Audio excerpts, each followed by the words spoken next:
pa natin. Meron pa ba? Oy, speaking of Harry Roque, mga kababayan, eto na. Eto na ang kinaantay mo, Harry Roque. Ha? Akala mo makakaligtas ka. Mga kababayan, eto na. Kung si Senator Bato handa na hulihin, mga kababayan, nitong si General Torre kung siya ay uutusan, palagay ko, mga kababayan, itong si Roque ay pwede rin na ang mag-serve, 'di ba? Ang maghagilap, ang magmanhan sa kanya ay si Torre. Pero syempre, mga kababayan, sabi ko nga po sa inyo, kung si Alice Guo ay nakasuhan ng human trafficking, imposible na hindi kasama itong si Harry Roque. Gayong hindi niya po may aalis sa kaalaman nating mga Pilipino na yung Chinese na hinahanap, mga kababayan, sa Pogo ay nagtatago o nakatira sa kanyang tahanan sa Abra, sa Benguet. 'Di ba? Oh. Panoorin natin itong plano po ng mga senador para po mahuli na itong si Akla. Case of that Porac Leong. Pogo Hub. So doon po sa Harry mga Roque. other personalities other than Harry Roque, tuloy-tuloy po yung kaso. No? So nakapending ho siya. The same rin po, human trafficking cases rin ang i-file at other cases rin. But yung kay Harry Roque, since wala ho siya dito sa Pilipinas, wala pong jurisdiction ang korte over him. At dahil po kailangan ho siyang nandito sa Kababasok lang ng balita, Lars, okay? Pilipinas. So yun po ay nakapending rin. No? But yung pending sa kanya ho ay hindi tumatakbo yung kaso other than compared to the other cases na tumatakbo po. May nakikita po bang solusyon, Mr. Chair? Paano i-remedy yung sitwasyon ng gobyerno kaugnay ni Harry Roque para namang pagbibigay respeto sa mga proseso natin, Mr. Chair? Yun po yung exactly tanong ko rin ho Okay, kanina. Mr. But Chair. I'll get, baka ho, dahil tanong nyo, baka we'll get some more details. All right, Mr. Chair. Ang move po ng DOJ, Mr. President, is to move to cancel his passport para ma-inform po ang Interpol ng red notice at maaresto siya ng Interpol. No? Dito po papasok yung ating relasyon between the different international agencies. Case of that Porac Pogo Leong. Hub. Okay, mga kababayan, ayan syempre due process, yung kanina pinag-usapan natin, mga kababayan, dahil nga po si Alice Guo ay nakasuhan na ng human trafficking. At ngayon naman, mga ka-GPnatics, ayon kay Lars J. Gitarista, ay mayroon na ring manhunt kay Harry Roque at Cassandra Leong. Mga kababayan, etong si Cassandra Leong bigla na lang nawala, 'di ba? Bigla na lang nawala matapos po itong palayain ng House of Representatives. Ngayon, mga kababayan, tingnan nga natin kung ano po mangyayari dito dahil kung minamanhunt na rin itong si Harry Roque. Nako, Interpol sigurado ang katapat nito. Tingnan natin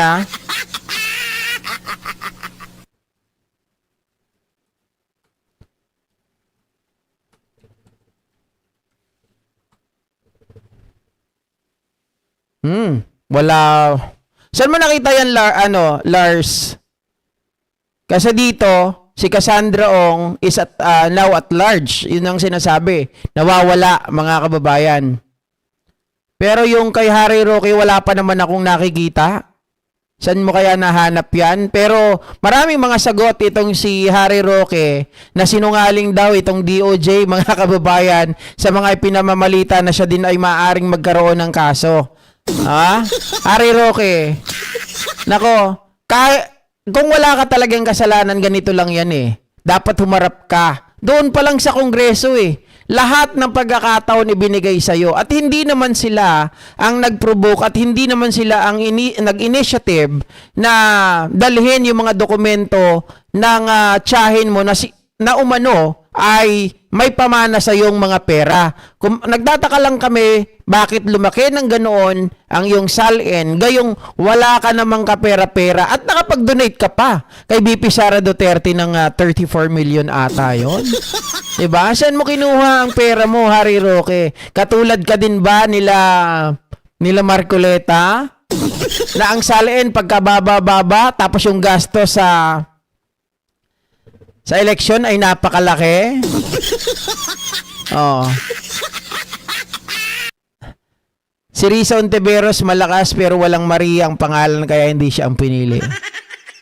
Kay Sangkay dyan, Sir GP. Okay. Kay Sangkay pala nakita, mga kababayan. Wala pa naman. Yung kay Harry Roque, wala pa. Kasi mga kababayan, itong balita na tatanggalan, i-cancel pa lang yung passport ni Harry Roque for cancellation pa lang. So, paanong manhunt na kaagad kay Harry Roque? Hindi pa, nagsasalita pa siya eh. Kasi kung talagang may manhunt na kay Harry Roque, mga kababayan, ngayon pa lang, balitang-balita na yan. Yung mga mainstream media pa, mangunguna yan. Kasi ito pa lang yung nakikita natin eh. Ito. The Department of Justice says Cassandra Ong is Hindi, ano muna yan? Mga La Union 1782, kailangan may blue notice muna bago magkaroon ng red notice. Okay? Wala pang red notice yan. now at large. Ong is former Bamban Mayor Alice Go's alleged business associate. At the Senate's plenary deliberations on Friday, November 21, Senator Risa Ontiveros asked the DOJ if Ong remains under detention at present. Speaking on behalf of the agency, DOJ budget sponsor Senator Win Gatchalian says Ong was already released from detention. This leaves Ontiveros puzzled and shocked. Gatchalian likewise expresses his shock about Ong's situation. Actually, nagulat rin ako. Mr. Chair. Pareho ho tayo nagulat kasi tinututukan ho natin tong case. Na-detain ho siya sa House. And then, because of the transition from the 19th Congress to the 20th Congress, pinalabas siya sa detention. At that point, wala pang kaso. No? So ngayon ho, mayroon ng kaso. The same, qualified human trafficking. Unfortunately, because nung nakalabas siya, tsaka lang na-filing kaso, at large siya ngayon. No? Gatchalian says authorities are now Oh, 'di ba si Cassandra Leong lang mga ka-GPnatics. At yung dapat siguro pag hinanap si Cassandra Leong, dapat ang hanapin mga kababayan or tanungin yung kanyang abogado si Ferdinand Topacio. 'Di ba? Si Ferdinand Topacio. Oh. Kasi mga kababayan, alam naman natin lahat ata ng mga nakukulong, lahat ata ng mga Diyos ko, ng mga kriminal ay hawak ni Ferdinand Topacio o kaya ni Torion, 'di ba? Sila eh. Baka alam ni former Congressman Dan kung nasaan si Cassandra Ong kasi textmate niya. Pwede rin. 'Di ba? Dati rin mga kababayan. Pwede rin. Okay. So ayan, hanggang dito na lamang po ang ating programa ngayong araw mga kababayan at magkita-kita po muli tayo sa mga susunod na live streaming natin. Huwag po sana kayong magsawa bilang tulong nyo na rin sa akin. Ako, sa totoo lang, hindi ko pa talaga kaya.